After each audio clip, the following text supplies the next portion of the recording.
Hello everyone and welcome to today's video.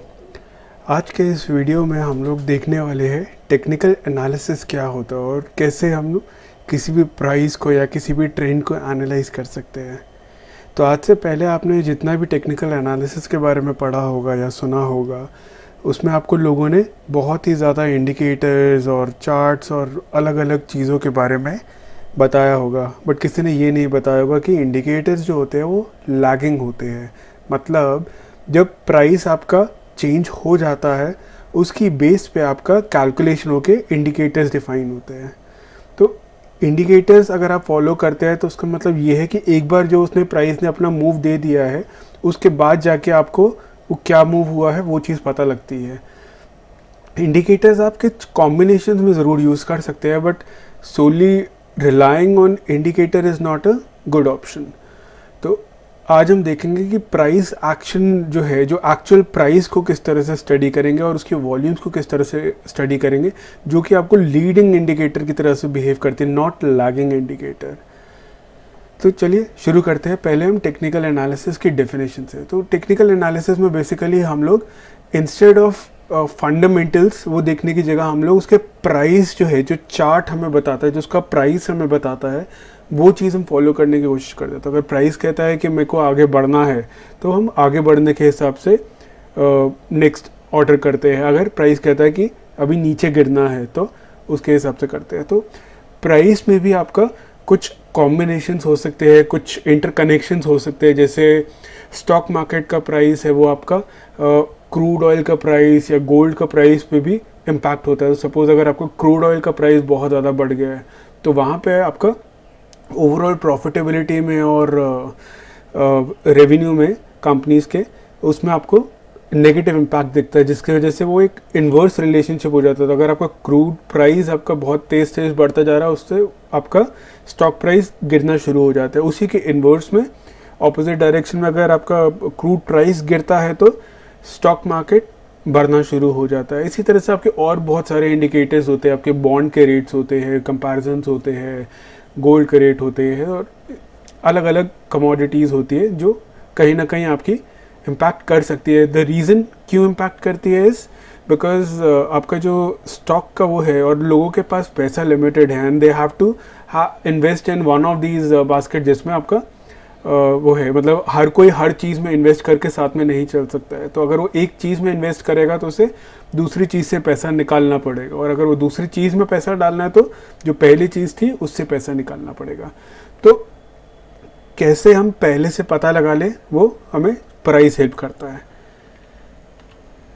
अब जो chart होता है हमारा, वो हमारे काफ़ी सारी तरह के हो सकते हैं, बट मेजरली हम लोग अपना इस वीडियो में हम कवर करेंगे that be using candlestick chart, क्योंकि कैंडलस्टिक चार्ट जो है हम ज़्यादा से ज़्यादा अपना एनालिसिस में और अपने डिमांड जोन्स और सप्लाई जोन्स आइडेंटिफाई करने में भी उसी को ही फॉलो करते हैं। तो जस्ट अ क्विक व्यू, ये देखिए। तो यहाँ एक ये ट्रेडिंग व्यू का प्लेटफॉर्म है। ट्रेडिंग व्यू आपका फ्री प्लेटफॉर्म है। इसमें आप अपना प्रो मेंबरशिप भी ले सकते हैं जो कि आपकी एडवांस उसकी है, बट फ्री मेंबरशिप में भी आपको सफिशिएंट फीचर्स मिलते हैं, जिसके बाद मुझे नहीं लगता कि आपको कोई और नई चीज़ों की ज़रूरत पड़ती है। बट अगर आप और एडवांस लेवल पे और फ्रीक्वेंट ट्रेडिंग पर्सपेक्टिव से और चाहते हैं, आप उसका प्रो लेवल एक्सप्लोर कर सकते हैं, बट मेरे हिसाब से free level is also sufficient. तो अब अगर हम ये ऑप्शन देखते हैं तो यहाँ पे हम देख सकते हैं ये सारे हमारे टाइप्स ऑफ चार्ट्स अवेलेबल है। तो कोई बार चार्ट है, कोई कैंडल स्टिक चार्ट है, कोई हॉलो कैंडल्स वाला चार्ट है, कोई लाइन है, कोई बेस लाइन है, कोई हेकिनेशी है। तो ये सारे चार्ट्स आपके अवेलेबल है। डिफरेंट पर्पस के हिसाब से डिफरेंट चीज़ें यूज़ होती है, बट हम लोग सबसे ज़्यादा जो यूज़ करेंगे इसमें वो होगा कैंडल स्टिक चार्ट। तो मैं अभी आपको एक्सप्लेन भी करूँगा कि क्या है, कैसे है, but just to have a look. Bar chart basically इस तरह से है जो आपका इनिशियल और क्लोजर, मतलब आपको लेफ्ट साइड पे आपको दिख रहा है। अगर हम इसको थोड़ा सा बड़ा करते हैं तो आप ये देखिए, तो जो लेफ्ट विक दिख रहा है आपको that is open, right wick दिख रहा है दैट इज़ क्लोज, और ये आपका मूवमेंट है दिन का। यही चीज़ अगर हम लाइन चार्ट करते हैं तो लाइन चार्ट आपका सिर्फ क्लोजिंग प्राइस देख के आपको बना के देता है। तो लाइन प्राइस में आपका जो ओवरऑल मूवमेंट है कि कितना हाई गया, कितना लो गया, कितने पे ओपन हुआ, वो सब चीज़ें नहीं दिखाता। तो ये सिर्फ क्लोजिंग प्राइस के बेस पे आपका बनता है। कैंडल स्टिक जो है, कैंडल स्टिक आपका हाई, लो और ओपन और क्लोज चारों चीज़ें बताता है, जो कि आपका एक दिन का कैंडल या फिर आप अगर कम टाइम फ्रेम पे जैसे ट्रेडिंग कर रहे हैं इंट्राडे या फिर इवन लॉन्ग टर्म के लिए, तो आपको डिफरेंट टाइम फ्रेम्स के हिसाब से वो कैंडल्स प्रिपेयर करता है। तो वो टाइम फ्रेम्स का आपको कहाँ से दिखते हैं, वो टाइम फ्रेम्स होते हैं ये। तो जो लोग इंट्राडे ट्रेडिंग करते हैं वो आपके बहुत शॉर्ट ड्यूरेशन का जो टाइम फ्रेम्स है, जैसे 1 minute, 5 minute, 1 minute, 3 minute, 15 minute, वो सारे कर सकते हैं। जो लोग स्कैल्पिंग करते हैं और भी शॉर्ट एकदम क्विक लिया और एकदम बेचना है तो वो और छोटे टाइम फ्रेम में देख सकते हैं। जो लोग थोड़ा लंबे टाइम के लिए रखते हैं वो आपका 1 डे पे रख सकते हैं, या लॉन्ग टर्म के लिए जो लोग देखते हैं वो 1 वीक या 1 मंथ के उस पर भी एनालाइज कर सकते हैं। तो बेसिकली आपकी जो ये अलग अलग कैंडल्स बनी है इन टाइम फ्रेम्स के हिसाब से। तो मैंने अभी 1 डे सिलेक्ट किया, तो मतलब हर एक दिन का आपका एक कैंडल बना। अगर मैं 1 वीक सिलेक्ट करता हूँ तो ये कैंडल आपकी 1 वीक के हिसाब से बनेगी। तो अभी अगर आप ये देख रहे हैं तो यहाँ पे आपको 1 डे के हिसाब से पैटर्न दिख रहा है। अभी यहाँ पे आपकी अगला एक और चार्ट है जो हमने मेंशन किया, दैट इज हैकिनेशी। हैकिनेशी जो है ये एक तरह से आपका ट्रेंड आइडेंटिफाई करने में हेल्प करता है कि किस तरफ है। तो जैसे अब आप ये देखिए, इसमें और कैंडलस्टिक में आपको अभी देखने के लिए सेम लग रहा होगा, बट जस्ट टू एक्सप्लेन, जो आपकी ग्रीन कैंडल है जिसके ऊपर आपको ये विक दिख रहा है या शैडो दिख रहा है, तो this is considered to be a bullish candle, strong candle. और यही अगर आपको एक बड़ी कैंडल रेड वाली जिसमें नीचे विक दिख रहा है, that is considered to be negative candle और बेयरिश कैंडल। तो जहाँ पे आपको ये इस तरह का पैटर्न दिख रहा है, अब आपको ये चीज़ यहाँ पे फिर भी थोड़ा क्लियर दिख रहा है कि ये सारा आपका ग्रीन ग्रीन ग्रीन जा रहा है, रेड रेड रेड रेड जा रहा है। लेकिन यही चीज़ अगर आप कैंडल स्टिक में कन्वर्ट कर दोगे तो ये थोड़ा मिक्स एंड मैच वाला काम हो जाता है यहाँ पे। बट कैंडलस्टिक आपको एकदम लेटेस्ट इन्फॉर्मेशन देता है एज पर द प्राइस। जो आपका हैकिनेशी है, हैकिनेशी में आपका प्रीवियस कैंडल का भी इनपुट होता है उसके कैलकुलेशन में, तो वो आपको थोड़ा सा लैगिंग इन्फॉर्मेशन देता है, इसलिए कैंडलस्टिक जो है वो ज़्यादा यूज़ होता है। अब coming back to our slides, अब हम देखते हैं कि ट्रेंड कॉन्सेप्ट क्या है। तो technical analysis based on demand and supply. If the demand exceed the supply the price will rise and vice versa. मतलब जितना भी आपका ये सेलिंग वगैरह है, तो आपके जितने भी ग्रीन कैंडल्स है दैट मीन्स बुलिश कैंडल, मतलब आपका प्राइस इंक्रीज हुआ है। और रेड कैंडल्स जितनी है दैट मीन्स बेरिश कैंडल्स। तो मतलब अब सपोज मैं एक कैंडल को अगर मैं कंसिडर करता हूँ, तो अगर आप ये देखें तो यहाँ पे ये जो कैंडल है ग्रीन है, मतलब ये शुरू जो हुआ इसका प्राइस अगर आप देखेंगे यहाँ राइट में, ये आपका यहाँ पे प्राइस का चार्ट है। तो अगर आप इसका प्राइस देखते हैं तो ये स्टार्ट हुआ आपका 3480 पे और ये क्लोज हुआ आपका 3720 पे, लगभग 2120। यही इसके करस्पॉन्डिंग आपका ये एक आपका बेस कैंडल बना है। ये मैं आपको अभी एक्सप्लेन करूँगा बेस कैंडल और मोमेंटल कैंडल क्या है। जस्ट दैट आपको इतना समझना है, जो ग्रीन कैंडल बना है वो आपका प्राइस नीचे शुरू होके ऊपर बंद हुआ है, और जो आपका रेड कैंडल बने हैं वहाँ पे आपका प्राइस ऊपर शुरू होके नीचे बंद हुआ है, मतलब आपका प्राइस गिरा है। ग्रीन कैंडल्स में आपका प्राइस बढ़ा है। ठीक है, तो अब ट्रेंड आपका अपवर्ड डायरेक्शन में भी हो सकता है, ट्रेंड आपका लोअर डायरेक्शन में भी हो सकता है, और अलग अलग टाइम फ्रेम पे अलग अलग आपको ट्रेंड देखने को मिल सकता है। तो ट्रेंड आपका अपवर्ड डायरेक्शन में तब होगा जब आपके हाईज ऊपर बनेंगे, जैसे कि आपका एक हाई बना यहाँ पे, ये एक आपका हाई बना, फिर आपका दूसरा हाई बना और ऊपर, तो मतलब अगला हाई जो बना दैट इज़ हायर हाई। उसी तरह से जो इसका लो बना था वो यहाँ बना था, लेकिन अगला जो लो बना वो यहाँ बना, तो दैट वाज लोअर लो। तो इस तरह से ये अपर ट्रेंड बताता है। उसी तरह से जब आपके हाईज जो है वो लोअर हाईज बनते हैं और लो भी लो हो जाते हैं, वो आपके डाउन ट्रेंड होते हैं, और जो आपका साइड में चलता है दैट इज साइडवेज ट्रेंड। तो ये 3 तरह के ही आपके ट्रेंड होते हैं।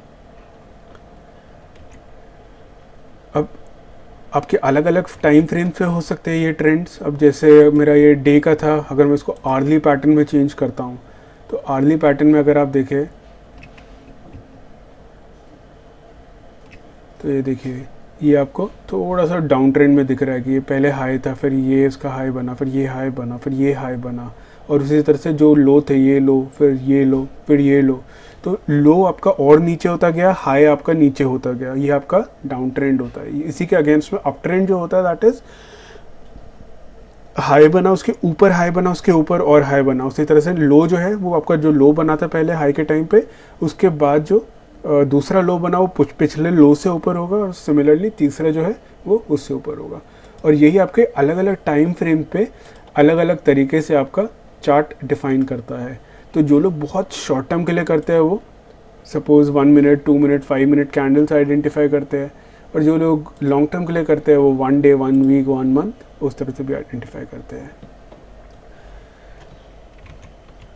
अब अगला है ट्रेंड लाइन का कॉन्सेप्ट। अब ट्रेंड लाइन आपको क्या हेल्प करती है, एक पैटर्न और एक ट्रेंड आइडेंटिफाई करने में हेल्प करती है। तो अभी जैसे हमने देखा, अब यहाँ देखिए, जैसे आपको यहाँ पे पहले ये लो था, फिर ये लो था, फिर इसके ऊपर लो और बढ़ा, तो ये एक अपर डायरेक्शन, अगर आप इन दोनों लाइंस का डायरेक्शन देखें तो ये एक अपवर्ड मूविंग डायरेक्शन आपको दिख रहा है। तो इनका हाईज भी जो है वो भी ऊपर ऊपर जा रहा है, और इनका जो लोज है वो भी आपके ऊपर वाली डायरेक्शन में जा रहा है। तो पहले ये था, फिर उसके ऊपर ये था, फिर उसके ऊपर ये था, फिर उसके ऊपर ये था। और ट्रेंड लाइन का एक और एडवांटेज क्या है कि अगर आप उसे ठीक से बनाना सीख लेते हैं तो कई बार ऐसे रहता है कि आप उसका ट्रेंड रीड करते हैं। सपोज अब आपका प्राइस यहाँ से आया नीचे, फिर उसके बाद आपका प्राइस यहाँ से फिर नीचे आया, फिर आपका प्राइस फिर से नीचे आया, तो कहाँ जाके वो सपोर्ट ले रहा है, इस ट्रेंड लाइन पे सपोर्ट ले रहा है।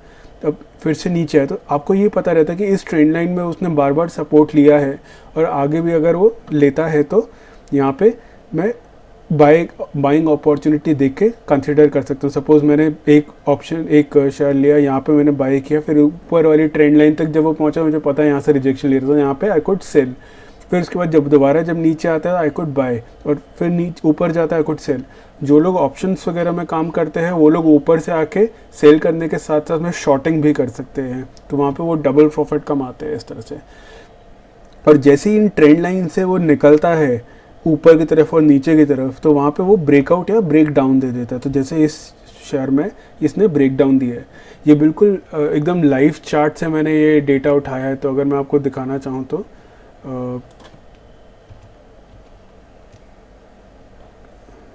ये देखिए,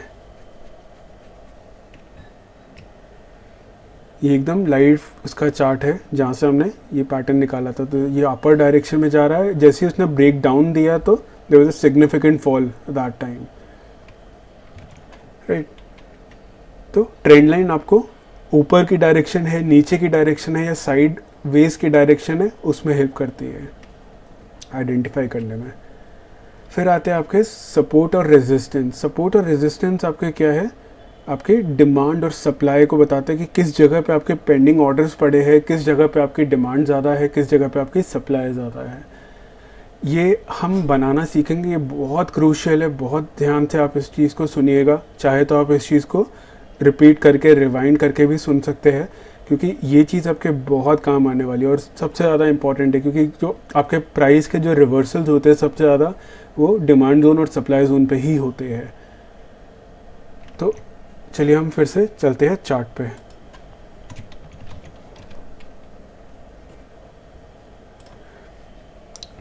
अब ये देखिए,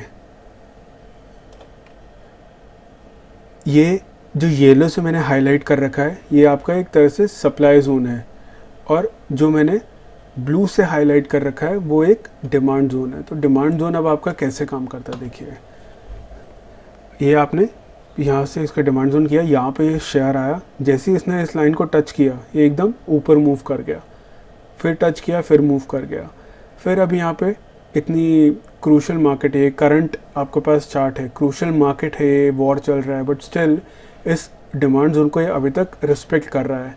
ये रिस्पेक्ट क्यों करता है, क्योंकि ये डिमांड जोन्स पे यूजुअली आपके जो इंस्टीट्यूशंस होते हैं उनके पेंडिंग ऑर्डर्स पड़े होते हैं। पेंडिंग ऑर्डर्स मतलब जो इंस्टीट्यूशंस अपने बाय का जो ऑर्डर सेट किए हुए हैं वो सारे आपके इस रेंज के अंदर है अवेलेबल। तो हम जैसे नॉर्मल लोग अगर कोई बाइंग करते हैं तो उससे कोई ज़्यादा शेयर के प्राइस में इम्पैक्ट नहीं पड़ेगा, लेकिन जब इंस्टीट्यूशंस बाइंग करते हैं तो एक बहुत लार्ज क्वांटिटी में बाई करते हैं, तो उस चीज़ को आपका यहाँ से उसके प्राइस में और गिरने से वो चीज़ बचा के डिमांड जोन से उसको ऊपर उठा रहा है। तो आप देखिए यहाँ पे जैसे डिमांड जोन पे है तो यहाँ पे उसने 3 लगातार back to back green candle बनाई है, मतलब इसके आपको यहाँ पे एक डिमांड दिख रहा है ऑलरेडी। तो चलिए अब हम देखते हैं कि बेसिकली ये डिमांड जोन और सप्लाई जोन जो है बनते कैसे हैं, क्योंकि ये बनाना सीखना बहुत इंपॉर्टेंट है आपको अगर प्राइस का ट्रेंड और रिवर्सल समझने हैं तो डिमांड जोन और सप्लाई जोन से पहले हम समझते हैं कि नॉर्मली एक कैंडल क्या कहती है, क्योंकि हम लोग कैंडल स्टिक चार्ट को एनालाइज करेंगे तो हमें समझना है कि कैंडल क्या कहती है। तो दो तरह की कैंडल है, ग्रीन एक रेड। कहीं कहीं पे ब्लैक एंड वाइट भी होती है, वो आपके ट्रेडिंग पर प्रेफरेंस के हिसाब से आप सेट कर सकते हो। इवन ट्रेडिंग व्यू के प्लेटफॉर्म के अंदर आप खुद भी उसके कलर चेंज कर सकते हो, बट नॉर्मली जो बाय डिफ़ॉल्ट होता है वो होता है आपका ग्रीन और रेड कैंडल। ग्रीन कैंडल होती है आपकी यहाँ पे आपका बाइंग ओपन यहाँ पे हुआ है। सपोज अब ये प्राइस अगर 100 है, जैसे आपको ये दिख रहा है ओपन, ये ओपन प्राइस 100 है, तो ये क्लोज जो है आपका दैट इज़ 120 फॉर एग्जांपल आप एस्टिमेट कीजिए।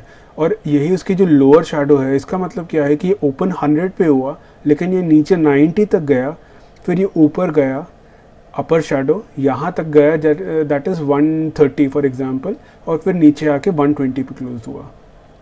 तो ग्रीन कैंडल क्या बताती है कि नीचे ओपन हुआ ऊपर क्लोज हुआ, और ये उसके विक्स बताते हैं कि कितना हाई और लो गया। उसी तरह से जो रेड कैंडल है वो बताती है कि ऊपर ओपन हुआ और प्राइस गिर के नीचे क्लोज हुआ, और उसका जो लोअर शैडो था वो जो मतलब लोअर जो उस दिन का जो लो गया था। तो ये डिपेंड करता है आपका कैंडल का। अगर ये डे का कैंडल है तो उस दिन का लो, अगर ये आपका 5 मिनट्स का कैंडल है तो 5 मिनट का जो कैंडल बना है उसका लो, अगर ये आपका वीक का कैंडल है तो जो वीक का लो होता है।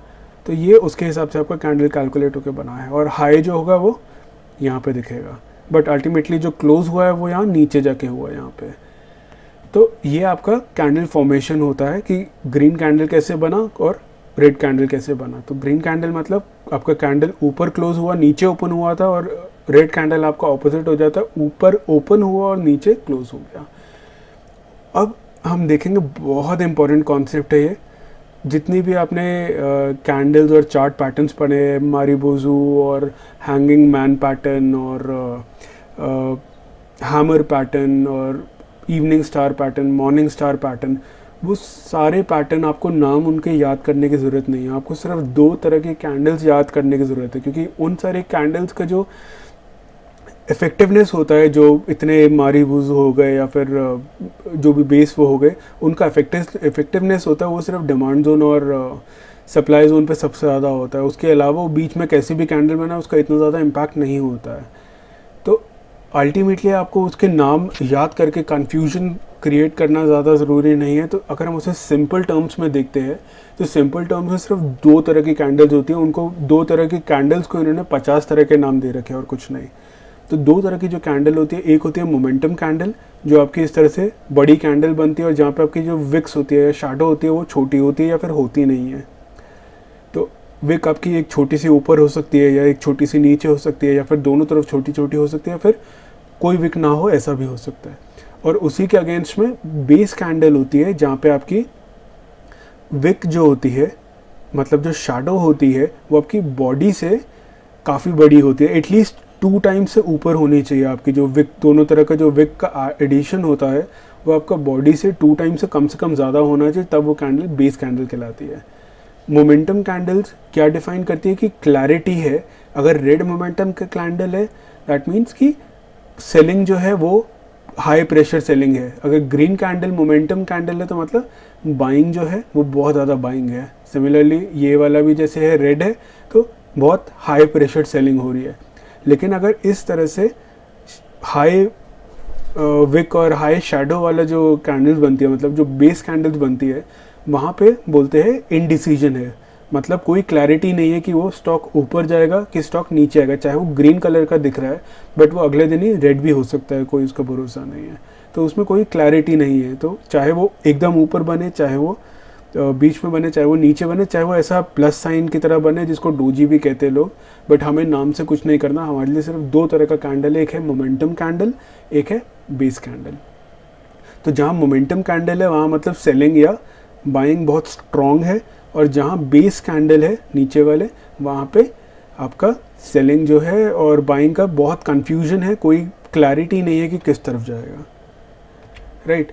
अब there are 4 types of momentum. अब हमारे मोमेंटम कैंडल है और बेस कैंडल है, उनको यूज़ करके 4 ही तरह के मूवमेंट होते हैं। तो एक होता है आपका ड्रॉप, मतलब गिर रहा है, जो रेड कैंडल से डिपिक्ट हो रहा है। फिर बेस कैंडल्स और रैली मतलब ग्रीन कैंडल। और उसी के अगेंस्ट में एक होता है आपका ड्रॉप बेस ड्रॉप की ओर गिरा, एक होता है drop base rally base rally, और एक होता है रैली बेस ड्रॉप। टोटल बस आपके यही 4 पैटर्न्स होते हैं और कोई पैटर्न आपका मार्केट में काम नहीं करता। यही 4 पैटर्न आपके मार्केट में काम करते हैं कि ड्रॉप हुआ, बेस कैंडल्स आई और वहाँ से उसने रिवर्सल ले लिया, ऊपर चला गया।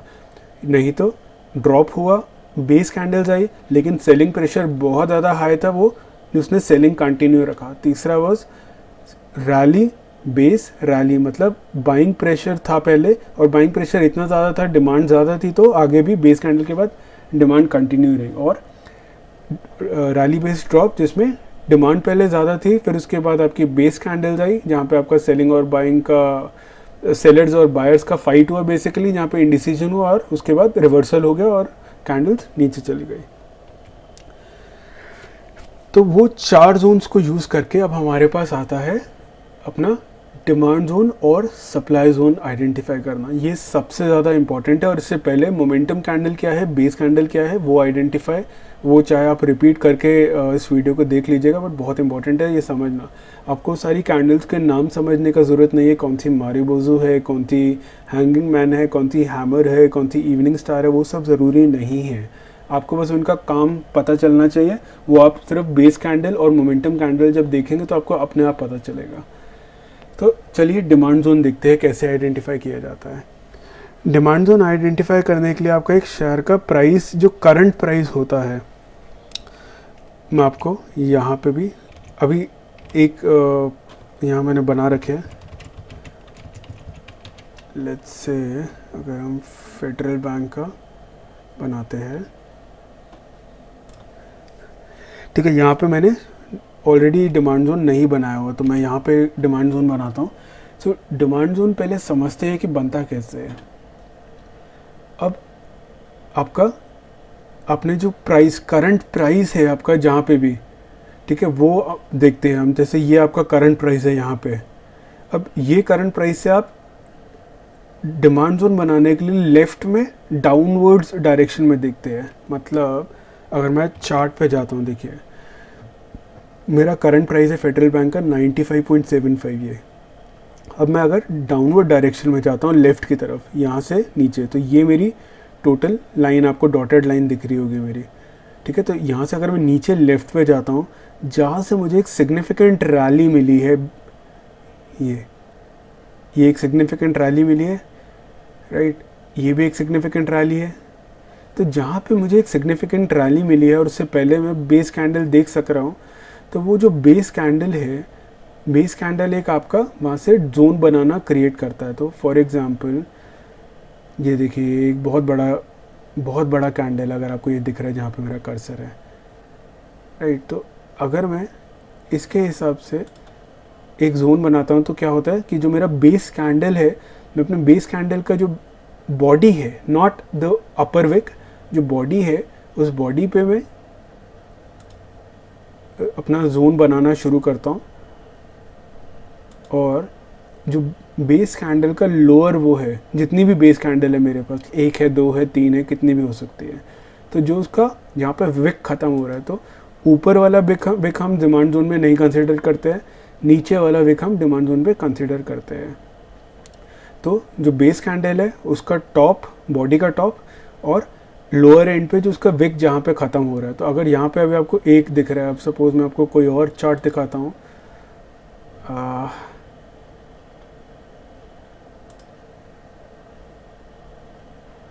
राइट। तो अब जैसे आप ये देखिए, तो एक ये आपको यहाँ पे दिख रहा है, या आप ये वाला इमीडिएट देखिए, यहाँ पे आपको एक ये रैली दिखी है, इसको थोड़ा सा मैं बड़ा कर देता हूँ, ठीक है। यहाँ पे आपको एक ये रैली दिखी है, इस रैली से पहले जो आपकी बेस कैंडल्स बनी है, तो यहाँ पे 3-4 बेस कैंडल्स बनी है। तो वो 3-4 बेस कैंडल में सबसे ऊपर जो मेरा बेस था बेस कैंडल का, वहाँ से मैंने डिमांड जोन बनाना शुरू किया। और जो उनमें से सबसे नीचे जो मेरा इस कैंडल का विक ख़त्म हो रहा है वहाँ तक का हाइट का एक जोन मैंने बना दिया, राइट। तो अगर आप देखें तो यहाँ पे मैंने बनाया, इस पे जब आया था तब बनाया था, लेकिन जब ये शेयर यहाँ नीचे आया तो यहाँ पे इसने पेंडिंग ऑर्डर पिक किया और यहाँ से वापस ऊपर चला गया। तो दिस वाज लाइक देखिए ऑलमोस्ट 20% अपसाइड। तो 20% upside in just 3-4 trading days which is not a bad deal. मतलब 3 दिन 4 दिन में आपको 20% का अपसाइड देखने को मिला, जो कि आप अगर साल भी अगर आप बैंक में एफडी में रखते हैं तो आपको 6% मुश्किल से मिलता है। तो इस तरह से अगर आप डिमांड जोन्स को आइडेंटिफाई करते हैं तो आपको एकदम क्विक अपर मूवमेंट देखने को मिल सकती है अच्छे शेयर्स में। बट इसी के साथ में हमको वॉल्यूम्स भी देखना ज़रूरी है। तो मतलब कुछ आपके होते हैं अपसाइड जहाँ पे आपकी वॉल्यूम्स बहुत ख़राब है, जैसे ये सारी वॉल्यूम्स है। तो अगर आपकी एवरेज वॉल्यूम से ऊपर की वॉल्यूम में मुझे मूवमेंट देखने को मिला है तो उस केस में आपका डिमांड जोन जो है बहुत स्ट्रांगली हेल्ड करता है। अब इसी तरह से इसके इमीडिएटली नीचे एक और डिमांड जोन हमने बनाया था, जो कि इमीडिएट डिमांड जोन जो हमने क्रिएट किया था, जो आपकी इस रैली के बेस पे था। तो यहाँ पे आप देखिए 3 कैंडल्स, जो 3 वॉल्यूम्स है ये भी आपकी बढ़ती हुई दिख रही है और 3 कैंडल्स जो है वो भी आपकी अच्छी इस पर दिख रही है। तो उससे पहले की जो बेस कैंडल्स है वो बेस कैंडल्स के ऊपर हमने यहाँ से बॉडी का टॉप और उनमें से जो लोएस्ट विक है कैंडल का वो आइडेंटिफाई करके हमने ये बना दिया है इस तरह से जोन। तो अब ये जोन देखिए आप, ये जोन इसने एक बार यहाँ टेस्ट किया, फिर यहाँ पे दूसरी बार टेस्ट किया, फिर उसके बाद फिर बढ़ गया, फिर उसके बाद यहाँ तीसरी बार टेस्ट किया। तो अभी भी यहाँ पे इसके 3 अपसाइड मूवमेंट दिख रहे, 3 ग्रीन कैंडल्स दिख रही है। अभी भी इसने इस जोन को ब्रेक नहीं किया, ब्रेक करके नीचे नहीं गया है। तो ये एक स्ट्रॉन्ग जोन है जहाँ पे काफ़ी सारे पेंडिंग ऑर्डर दिख रहे हैं ऑलरेडी पड़े हुए हैं। सो इस तरह से आप ये डिमांड जोन बना सकते हैं। तो अब हम इसके स्टेप्स पे फिर से जाते हैं एक बार। तो करंट प्राइस कहाँ है वो देखना है, फिर वहाँ से लेफ़्ट और डाउन की तरफ आपको अपना कर्सर ले जाना है और देखना है कि कहाँ से रैली हुई थी। तो यहाँ पे जैसे आपके ये है एक सिग्निफिकेंट रैली, ये कैंडल्स की बड़ी बड़ी दिख रही है, और एक सिग्निफिकेंट रैली ये 2 कैंडल्स की दिख रही है। उसी तरह से आपका स्टेप 3 क्या है, draw the demand zone from origin of a rally. मतलब जो आपकी रैली कहाँ से शुरू हुई थी इन पॉइंट से, और जो बेस कैंडल। तो अब आप अगर ये ऊपर वाला चार्ट देखेंगे तो इससे आपको क्लियर होगा बिल्कुल। तो जैसे अब आपका ड्रॉप हुआ, फिर ये आपके बेस कैंडल्स बने और ये आपका रैली बना। अब बेस कैंडल इसमें कहाँ बनाई है, यहाँ पे 3 बेस कैंडल है, लेकिन जो उसमें सबसे ऊपर जो बेस कैंडल का बॉडी का टॉप है, नॉट द विक का टॉप, बॉडी का जो टॉप है वहाँ से आपका जोन बना, और जो उसमें सबसे नीचे जो विक जा रहा है बेस कैंडल का विक, वहाँ तक आपका ये बनेगा। तो इस तरह से हमारा डिमांड जोन बनता है। अब चलते हैं हम सप्लाई जोन कैसे बनता है। तो डिमांड जोन जो होता है वो एक तरह से आपके सपोर्ट के लिए काम करता है। उसी के अगेंस्ट में जो सप्लाई जोन होता है वो एक तरह से आपके लिए रेजिस्टेंस का काम करता है स्टॉक के लिए। तो कुछ सिमिलर है। आप अगर ये देखिए तो यहाँ पे आपका रैली हुआ, फिर ऊपर 3 बेस कैंडल्स दिख रहे हैं यहाँ पे, फिर आपका ड्रॉप हो गया, तो उसने यहाँ से रिवर्सल लिया। तो मतलब डिमांड जोन में आप नीचे के उस पर जो अपर बेस कैंडल का जो अपसाइड था बॉडी का, वहाँ से आप बना के उसके विक तक बनाते थे। इसमें आपका उल्टा हो जाता है, इसमें जो आपका बॉडी का लोअर पोर्शन है वहाँ से शुरू करते हैं बेस कैंडल के, और ऊपर में जो विक है उसको भी कवर करते हैं जोन के अंदर। तो अगर आप यहाँ पे देखें एग्जांपल, ये आपकी स्ट्रॉन्ग सेलिंग दिख रही है, बट इसके ऊपर जो बेस कैंडल है, ये आपकी बेस कैंडल ग्रीन कलर की जो है सबसे पहली बेस कैंडल, वो आपकी यहाँ इसके बेस से शुरू हुई, नॉट द विक, इसके बेस के बॉडी के डाउनवर्ड साइड से शुरू हुई, और जो विक का जो टॉप है वहाँ जाके इसकी वो क्लोज हुई। और आप देखें कि ये जब बड़ा और पूरा मूवमेंट के बाद जब यहाँ पे दोबारा आया, तो यहाँ से आपने एक सिग्निफिकेंट सेलिंग प्रेशर देखा, जो उसने बेस कैंडल की वे में आपको दिखाया कि यहाँ तक गया था, बट इसने उसको ब्रेक नहीं करने दिया, और उसके बाद उसने वापस सेलिंग कंटिन्यू रखा, क्योंकि ये सिग्निफिकेंट एक रेजिस्टेंस का जोन था। तो इसमें भी अगर आप स्टेप्स देखेंगे तो start with current price on chart, look left and up. अब डिमांड जोन में हम लेफ्ट में देखते थे लेकिन नीचे की तरफ देखते थे कि कहाँ डिमांड जोन बढ़ेगा। सप्लाई जोन में हम लेफ्ट में देखते लेकिन ऊपर की तरफ देखते हैं। तो आपके जो स्ट्रॉन्ग ड्रॉप बना था जहाँ पे आपकी रेड कैंडल्स, अच्छी स्ट्रॉन्ग रेड कैंडल्स बनी है, उससे पहले जो आपका बेस कैंडल बना है उसके ऊपर। तो चलिए इसको भी हम एक एग्जांपल से लाइव उस पर देखते हैं। चलिए, तो हम देख रहे हैं कोफोर्ज लिमिटेड का चार्ट। अब आप देखिए कि यहाँ पे एक स्ट्रॉन्ग इसने डाउनवर्ड ड्रॉप वो दिखाया कि आपका वॉल्यूम से इसमें काफ़ी हाई था और एक डाउन साइड स्ट्रॉन्ग दिखाया, और उसके ऊपर जो था एक ये बेस कैंडल हमारा था। तो बेस कैंडल का बॉडी का लोअर पार्ट और वहाँ से लेके ऊपर जो उसका विक है, विक का टॉप, वहाँ तक का हमने एक जोन बनाया। अब जैसे ही रिवर्स होके वापस आया, वापस आके इसने यहाँ से फिर से रिजेक्शन मिला क्योंकि ये एक रेजिस्टेंस का पॉइंट था। फिर उसके बाद वापस वो गया, वापस उसके बाद यहाँ पे फिर से उसको रेजिस्टेंस मिला। तो ये डिमांड जोन और सप्लाई जोन्स जो है बहुत ज़्यादा इफेक्टिव है, बहुत ज़्यादा इफेक्टिव होते हैं, और इन्हीं के साथ में आपको उनका जो वॉल्यूम्स है वो भी देखना ज़रूरी है। तो कई बार ऐसा होता है कि अब जैसे ये बढ़ रहा है, अब ये बढ़ते बढ़ते अगर आपका वॉल्यूम कंसिस्टेंटली बढ़ रहा होता है, जैसे यहाँ पे आपका एक बेस कैंडल बना, लेकिन बेस कैंडल की अगर एक स्ट्रॉन्ग मोमेंटम कैंडल होता है एक हाई वॉल्यूम्स के साथ, तो उसके बाद ये इसको ब्रेक आउट कर देता है, मतलब इसके ऊपर जाके फिर वो एक नया अपना जर्नी शुरू कर देता है अपवर्ड डायरेक्शन के लिए। But till the time you don't see breakouts और break down at the lower end, उसमें आपका एक रेंज के अंदर भी कई बार मूव करता है। तो वो रेंज जो है वो भी आपका डिमांड जोन और सप्लाई जोन्स की मदद से आइडेंटिफाई किया जाता है। तो आप एक रेंज में भी कर सकते हैं, जैसे यहाँ पे आपने बाय कर लिया, ऊपर आया सेल कर दिया, नीचे आया बाय करा, ऊपर आया सेल कर दिया। तो वो चीज़ें आपकी बहुत शॉर्ट टर्म में और लॉन्ग टर्म में बहुत हेल्प कर सकता है चार्ट आइडेंटिफाई करने में।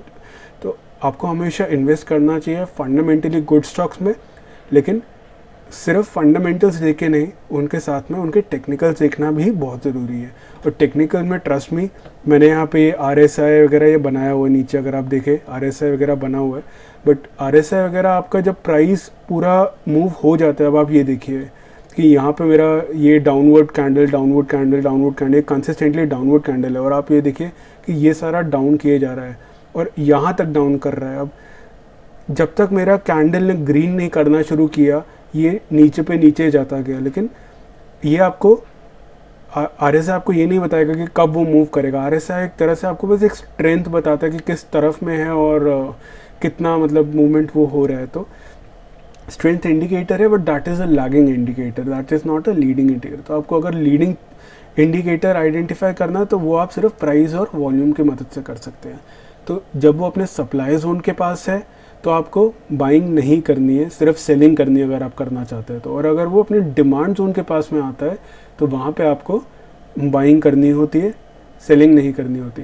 हाँ, अगर आपका वॉल्यूम्स बहुत ज़्यादा हाई है, सपोज ये ऊपर गया है और वॉल्यूम्स बहुत ज़्यादा हाई है, इसको ब्रेकआउट कर देता है, तो वहाँ पे आप होल्ड करके रख सकते हैं। लेकिन फ्रेश बाइंग जब तक वो अच्छी वॉल्यूम से उसको ब्रेकआउट नहीं कर देता ऊपर की तरफ, तब तक आपको फ्रेश बाइंग नहीं करना चाहिए।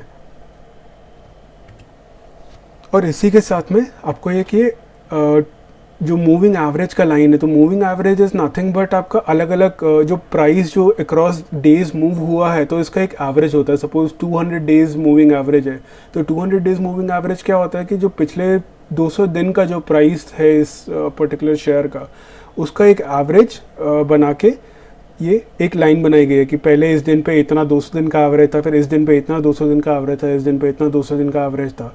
तो वो जैसे जैसे मूव करता जाता है वैसे आपका मूविंग एवरेज लाइन आगे आगे मूव करता जाता है। तो अगर ये गिरता जाएगा तो मूविंग एवरेज भी आपका नीचे की तरफ आ जाएगा। अगर ये ऊपर कैंडल्स और प्राइस ऊपर जाएगा तो मूविंग एवरेज भी आपका ऊपर की तरफ जाएगा। But moving average is like जो आपको एक बहुत ही वॉलेटिलिटी ऊपर नीचे एकदम दिखता है, वो थोड़ा सा स्मूथ करके दिखाता है मूविंग एवरेज वाला लाइन्स। तो उससे एक चीज़ आइडेंटिफाई हो जाती है कि किस तरफ का ट्रेंड अभी करंटली चल रहा है और किस तरह का मूवमेंट है। तो वो एक तरह से इंडिकेट करता है उस चीज़ का। और कई बार कुछ ट्रेडर्स है जो 200 डे का मूविंग एवरेज लाइन पे भी सपोर्ट लेते हैं। जैसे आपको कुछ स्टॉक्स कई बार दिखते हैं जो 200 डे की लाइन से भी रिवर्स कर जाते हैं, not necessarily from demand zones. तो ये चीज़ आइडेंटिफाई करना बहुत ज़रूरी है। लेकिन सबसे ज़्यादा इम्पॉर्टेंट क्या है, डिमांड जोन और सप्लाई जोन कहाँ है। तो डिमांड जोन आपका जो भी आपका रैली, एक मेजर रैली से पहले जो बेस कैंडल्स बनी है वो या फिर मेजर ड्रॉप के ऊपर जो बेस कैंडल्स बनी है, तो रैली के टाइम पे नीचे जो आपका डिमांड जोन बताता है, या ड्रॉप के टाइम पे ऊपर बेस कैंडल्स जो आपका सप्लाई जोन बताता है। तो ये चीज़ आपको अपना आइडेंटिफाई करना बहुत ज़रूरी है। And once you are able to do this, तो बहुत आसान हो जाएगा आपका स्टॉक मार्केट में काम करना। तो आई होप आपको ये वीडियो पसंद आया होगा। अगर आपको ये वीडियो पसंद आया तो इसको प्लीज़ लाइक करें और ज़्यादा से ज़्यादा लोगों के साथ इसे शेयर करें, क्योंकि आज भी मैं देख रहा हूँ बहुत लोग हैं जो 50-50 हज़ार रुपये के अपने कोर्सेज बेच रहे हैं, जबकि उसमें कुछ नए इंडिकेटर्स आपको पढ़ाते हैं जो कि इतना ज़्यादा फ़ायदा भी जिनका नहीं होता है। और जो लोग लॉन्ग टर्म इन्वेस्टमेंट करते हैं उनके लिए तो वैसे ही इंडिकेटर्स का कोई फ़ायदा नहीं है। तो इस वीडियो को लाइक करें और ज़्यादा से ज़्यादा लोगों के साथ शेयर करें, और इसी तरह के इम्पॉर्टेंट एसेंशियल वीडियो के अलर्ट्स के लिए हमारे चैनल को सब्सक्राइब करें। आज के लिए इतना ही। Thank you, bye bye.